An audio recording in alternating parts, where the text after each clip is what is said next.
예수께서 와서 보시니 나사로가 무덤에 있은지 이미 나으리라. 베다니는 예루살렘에서 가깝기가 한 오리쯤 되매 많은 유대인이 마르다와 마리아에게 그 오라비의 일로 위문하러 왔더니 마르다는 예수께서 오신다는 말을 듣고 곧 나가 맞이하되 마리아는 집에 앉았더라. 마르다가 예수께 여짜오되 주께서 여기 계셨더라면 내 오라버니가 죽지 아니하였겠나이다. 그러나 나는 이제라도 주께서 무엇이든지 하나님께 구하시는 것을 하나님이 주실 줄을 아나이다. 예수께서 이르시되 내 오라비가 다시 살아나리라. 마르다가 이르되 마지막 날 부활 때에는 다시 살아날 줄을 내가 아나이다. 예수께서 이르시되 나는 부활이요 생명이니 나를 믿는 자는 죽어도 살겠고 무릇 살아서 나를 믿는 자는 영원히 죽지 아니하리니 이것을 내가 믿느냐? 이르되 주여 그러하외다. 주는 그리스도시요 세상에 오시는 하나님의 아들이신 줄 내가 믿나이다. 이 말을 하고 돌아가서 가만히 그 자매 마리아를 불러 말하되 선생님이 오셔서 너를 부르신다. 하니 마리아가 이 말을 듣고 급히 일어나 예수께 나아가매 예수는 아직 마을로 들어오지 아니하시고 마르다가 맞이했던 곳에 그대로 계시더라. 마리아와 함께 집에 있어 위로하던 유대인들은 그가 급히 일어나 나가는 것을 보고 곡하러 무덤에 가는 줄로 생각하고 따라가더니 마리아가 예수 계신 곳에 가서 배웁고 그 발 앞에 엎드려 이르되 주께서 여기 계셨더라면 내 오라버니가 죽지 아니하였겠나이다 하더라. 예수께서 그가 우는 것과 또 함께 온 유대인들이 우는 것을 보시고 심령의 비통이 여기시고 불쌍히 여기사 이르시되 그를 어디 두었느냐? 이르되 주여 와서 보옵소서 하니 예수께서 눈물을 흘리시더라. 이에 유대인들이 말하되 보라, 그를 얼마나 사랑하셨는가. 하며 그중 어떤 이는 말하되 맹인의 눈을 뜨게 한 이 사람이 그 사람은 죽지 않게 할 수 없었더냐. 하더라. 이에 예수께서 다시 속으로 비통히 여기시며 무덤에 가시니 무덤이 굴이라 돌로 막았거늘 예수께서 이르시되 돌을 옮겨 놓으라.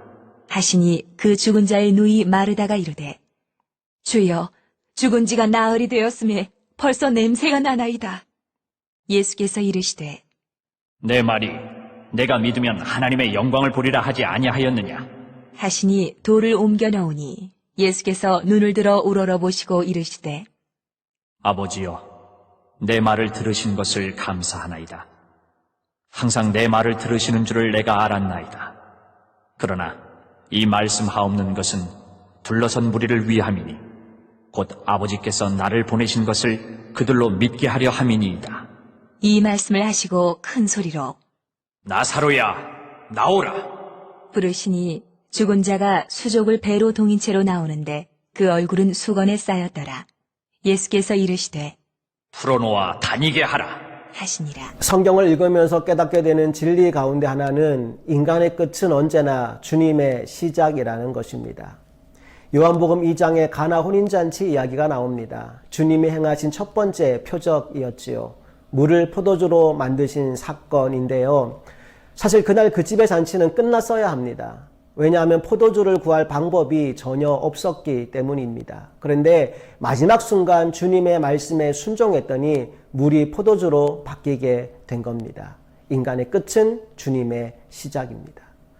오늘 본문은 주님이 행하신 마지막 7번째 표적입니다. 죽은 나사로를 살리신 사건인데요. 그냥 죽은 것이 아니고 장례까지 다 치르고 난 이후 주님이 그 집을 찾아가십니다. 그리고 무덤을 막고 있는 돌을 옮겨 놓으라 말씀하시고 나사로야 나오라 부르시니 죽은 나사로가 살아서 자기 발로 걸어 나온 겁니다. 인간의 끝은 주님의 시작입니다. 17절 말씀 보겠습니다. 예수께서 와서 보시니 나사로가 무덤에 있은지 이미 나으리라.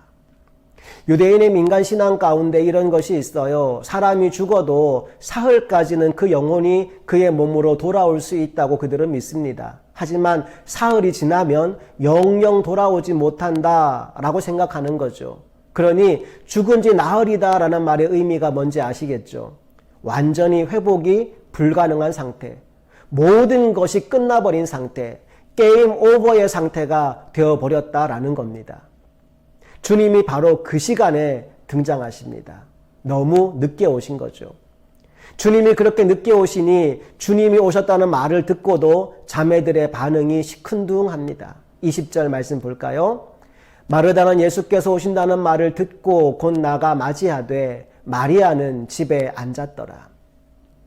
마르다는 나와 보기라도 하지요. 마리아는 그냥 집에 앉아 있습니다. 단단히 마음이 상해버린 겁니다. 자, 주님을 맞으러 나온 마르다, 주님을 보자마자 뭐라고 말했나요? 21절 말씀 봅시다. 마르다가 예수께 여짜오되 주께서 여기 계셨더라면 내 오라버니가 죽지 아니하였겠나이다. 너무 늦었다는 말이죠. 서운하다라는 얘기입니다. 마리아도 마찬가지입니다. 뒤늦게 예수님 앞으로 온 마리아가 뭐라고 말하나요? 32절 말씀 보겠습니다. 마리아가 예수 계신 곳에 가서 배웠고 그 발 앞에 엎드려 이르되 주께서 여기 계셨더라면 내 오라버니가 죽지 아니하였겠나이다 하더라. 역시 서운한 감정을 감추지 못합니다. 조금만 더 일찍 오시지요. 이렇게 말하고 있는 겁니다. 하지만 여러분, 주님이 늦게 오신 데에는 이유가 있다라고 지난 시간에 말씀을 드렸죠. 이 일을 통해 하나님이 영광을 받으시고 또 그곳에 있는 모든 이들의 믿음을 더하여 주시기 위해서 주님이 의도적으로 이틀을 더 유하시고 완전히 끝난 상태, 죽은 지 나흘이 된 그날 찾아오신 것입니다. 여기서 우리가 가장 먼저 주목해 볼 것은 마르다의 신앙입니다. 23절과 24절 말씀을 볼까요? 예수께서 이르시되 내 오라비가 다시 살아나리라. 마르다가 이르되 마지막 날 부활 때에는 다시 살아날 줄을 내가 아나이다. 적어도 마르다에게 뭐가 있는 걸까요? 부활 신앙이 있는 겁니다. 그런데 주님과의 코드가 안 맞아요. 주님은 지금 너의 오라비가 다시 살아날 것이라고 말씀하셨는데 마르다는 마지막 날 부활 때 살아날 것을 믿는다라고 신앙 고백을 하고 있는 겁니다. 코드가 안 맞는 거죠. 그래서 주님이 다시 한번 분명하게 말씀하십니다. 25절, 26절입니다. 예수께서 이르시되 나는 부활이요 생명이니 나를 믿는 자는 죽어도 살겠고 무릇 살아서 나를 믿는 자는 영원히 죽지 아니하리니 이것을 내가 믿느냐. 부활과 생명의 주님이 지금 찾아오신 겁니다. 그리고 이곳에서 생명의 역사를 일으키시겠다라고 말씀하고 계신 거예요. 자, 이 말씀에 대해 마르다가 어떤 반응을 보입니까? 27절 말씀 봅니다. 이르되 주여 그러하외다. 주는 그리스도시요 세상에 오시는 하나님의 아들이신 줄 내가 믿나이다.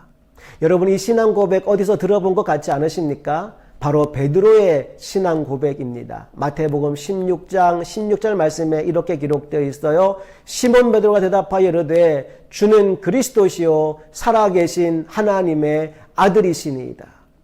여러분, 이 신앙 고백을 받고 주님이 얼마나 기뻐했는지 몰라요. 이어지는 17절 이하의 말씀에 주님 이렇게 말씀하십니다. 예수께서 대답하여 이르시되 바요나 시몬아 내가 복이 있도다. 이를 내게 알게 하니는 혈육이 아니요 하늘에 계신 내 아버지시니라. 또 내가 내게 이르노니 너는 베드로라. 내가 이 반석 위에 내 교회를 세우리니 음부의 권세가 이기지 못하리라. 내가 천국 열쇠를 내게 주리니 네가 땅에서 무엇이든지 매면 하늘에서도 매일 것이요 네가 땅에서 무엇이든지 풀면 하늘에서도 풀리리라 하시고. 여러분, 지금 주님이 막 흥분하고 계신 게 느껴지지 않으십니까? 이런 위대한 수준의 신앙 고백을 지금 마르다가 하고 있는 것입니다. 하지만 여러분, 조금만 지나가면요 고개가 갸우뚱해집니다. 38절 말씀 볼까요? 이에 예수께서 다시 속으로 비통히 여기시며 무덤에 가시니 무덤이 굴이라 돌로 막았거늘. 내가 부활과 생명이다 말씀하신 주님이 바로 그 부활과 생명의 역사를 일으키시기 위해 무덤을 찾아가고 있는 겁니다. 그리고 이렇게 말씀하십니다. 39절 봅시다. 예수께서 이르시되 돌을 옮겨 놓으라 하시니 그 죽은 자의 누이 마르다가 이르되 주여 죽은 지가 나흘이 되었음에 벌써 냄새가 나나이다. 제가 왜 고개가 갸우뚱거려진다고 했는지 아시겠죠? 기가 막힌 신앙 고백을 하긴 했지만 그 믿음이 그녀의 실제가 아니었던 겁니다. 마르다는 그냥 상식적인 수준의 믿음에 머물러 있었던 겁니다. 주여 죽은 지가 나흘이 되었음에 벌써 냄새가 나나이다. 안타깝게도 지금 마르다가 주님이 하시고자 하는 일을 가로막고 서 있는 겁니다. 얼마나 답답하셨을까요? 주님이 40절에 이렇게 말씀하십니다. 예수께서 이르시되 내 말이 네가 믿으면 하나님의 영광을 보리라 하지 아니하였느냐 하시니. 왜 이렇게 믿음이 없느냐는 겁니다. 주님이 안타까워하시며 책망하고 계십니다. 여러분, 혹시 여러분의 마음에 막혀 있는 돌은 없습니까? 주님을 온전하게 신뢰하지 못해서 옮겨놓지 못한 돌이 여러분 마음에 있지 않습니까?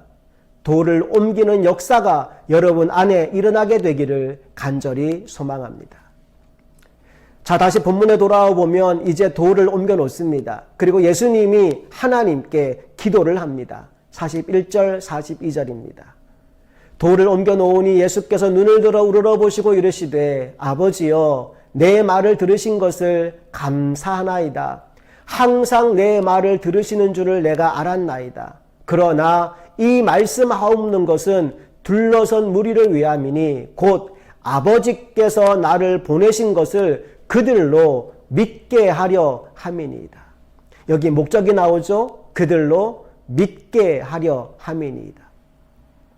여러분, 주님이 정말로 원하시는 게 뭔지 아시겠어요? 바로 우리의 믿음입니다. 어떤 상황과 환경 가운데서도 흔들리지 않는 믿음으로 서 있는 모습을 우리 주님이 보고 싶어 하십니다. 나는 우리 모두가 그런 믿음의 사람들이 될 수 있기를 간절히 소망합니다. 자, 이제 그 후에 어떤 일이 벌어질까요? 43절, 44절 읽어봅니다. 이 말씀을 하시고 큰 소리로 나사로야 나오라 부르시니 죽은 자가 수족을 배로 동인 채로 나오는데 그 얼굴은 수건에 쌓였더라.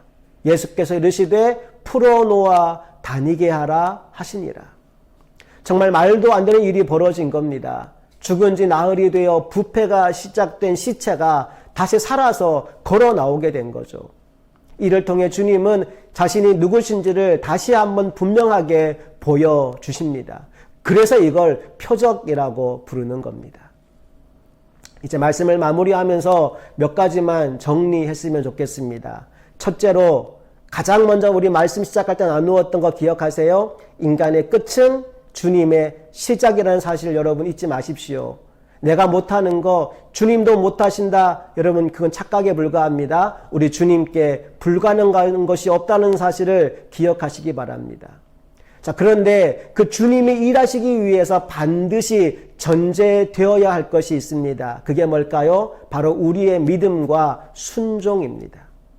먼저 믿고 순종하는 거예요. 주님이 하라고 하신 일이 있지 않았습니까? 무덤을 막고 있는 돌을 옮겨 놓으라고 말씀하시죠. 만약 주님이 죽은 나사로 네가 한번 살려봐라 그랬다면 우리는 못합니다. 그런데 돌 옮기는 건 할 수 있지 않습니까? 가나 혼인잔치도 마찬가지였어요. 물을 포도주로 네가 한번 바꿔봐라 그럼 우리는 못해요. 그런데 항아리에 물을 붓는 거 떠서 갖다 주는 건 할 수 있지 않습니까? 여러분 무슨 말인지 이해가 되시나요? 내가 듣기에 주님의 말씀이 이해가 잘 되지 않더라도 그 말씀에 아멘 순종할 때 우리로서는 불가능한 그 일들이 하나님만 할 수 있는 그 일들이 우리를 통해 이루어지게 된다라는 겁니다. 나는 저와 여러분이 우리의 삶의 한복판에서 믿음과 순종으로 이런 기적을 경험하며 살아가게 될 수 있기를 간절히 소망합니다. 함께 기도하겠습니다. 부활과 생명의 주님을 찬양합니다. 나를 믿는 자는 죽어도 살겠고 살아서 나를 믿는 자 영원히 죽지 아니하리니 이것을 내가 믿느냐 말씀하신 주님. 믿음의 고백만이 아니라 믿음의 삶으로 영광 돌리는 우리 모두가 되게 하여 주시옵소서. 지금 이 시간부터 부활과 생명을 누리며 살아가는 하늘나라의 백성들이 되게 하여 주옵소서. 우리 주 예수 그리스도의 이름으로 간절히 기도합니다. 아멘.